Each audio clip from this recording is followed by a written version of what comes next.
Well, elsewhere on the campaign trail, Christopher Luxon spent the day on the West Coast as Labor unveiled a plan that it says would give our Defence Force a fairer pay deal. Here's Deputy Political Editor Mikey Sherman.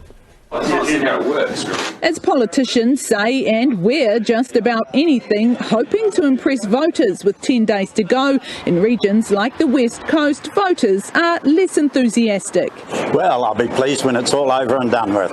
Lots of promises get made around this time. Of course, lots of them don't follow through. You don't really hear a lot about the election when you have small talk with people. Locals are scathing of Labor, saying it hasn't delivered. We've had Labor there for a long time.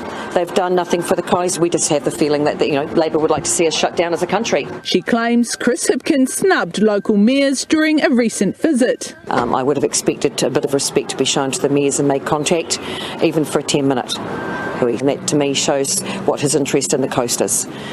But not even the long-time local MP was safe today. There's a lot of people here very unhappy with Damien O'Connor. We've always been Labor, but sometimes need to open our lens and look at something new. Speaking of new, Labor announced its policy for the Defence Force, hoping to lock in fairer pay for our forces. If conditions of service are satisfactory, families are looked after, housing is in place, etc., that makes it that much easier for people to transition. While National's open to it, the party admits it doesn't have a policy of its own, so not quite buttering up the defence sector despite global challenges. While the red hairnet today wasn't quite the right colour for Christopher Luxon, the support here for National has it on track to be Flavour of the Month. Something Labor will be acutely aware of after today's massive serve from the West Coast.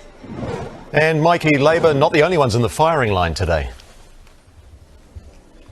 That's right. The Electoral Commission has been absolutely criticised by both Labor and National today due to the fact that over 1 million easy vote packs have not yet made their way into the letterboxes and into the hands of voters, despite the fact that early voting has already begun this week. Now, easy vote packs include the easy vote card, which basically includes the enrolment details of a person and a voter. So it makes the whole process a lot smoother and quicker. And Chris Hipkins and Christopher Luxon have both said today that they have been approached by members of the public who are worried that they cannot get out to vote until they receive those packs. They also say that, look, the Electoral Commission had one job in 3 years to prepare for this, and it simply should not be happening. Those packs should have gone out already. Now, in its defence, the Electoral Commission says, look, it has sent out 2 million easy vote packs already, and the rest should be sent out by the end of this week. It also says, and it wants to stress this point, that actually voters do not need those packs in order